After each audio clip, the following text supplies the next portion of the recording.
Today, the U.S. Embassy started its 3-day workshop titled Identifying Best Practices for the Regulation of Oil and Gas Development in Papua New Guinea.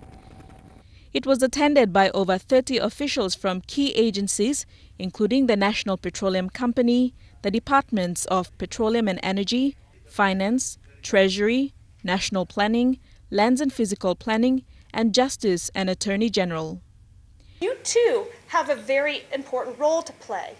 You all are the stewards of the finances of Papua New Guinea and the stewards of the money that flows into the government. You help regulate sectors that bring in a significant amount of revenue, and you all allow that kind of growth and opportunity to take place. This workshop is the latest in a series of exchanges led by the U.S. Department of Interior's Bureau of Land Management since 2012 as part of the Energy Governance and Capacity Initiative. The objective is to help PNG manage its oil and gas sector revenues wisely so that it maximizes and sustains natural resource development. Finance Minister James Marape said that as an oil and gas producing country, the topics of best practice, sustainable development and traditional landowners' benefits were of interest to the government.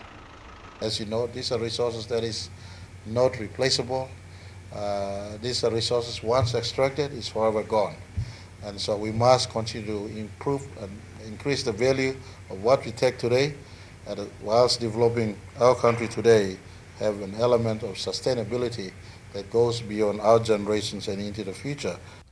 Participants are eager to learn from the workshop the role of each agency in the sector, inclusive economic growth, the best legal frameworks, training and capacity building, engaging traditional landowners, and converting the energy into tangible benefits, amongst others. At last year's workshop, one of the main challenges identified was the interaction between the various agencies within the energy sector. This 3-day workshop hopes to address some of these specific challenges. Deli Waigeno, National MTV News.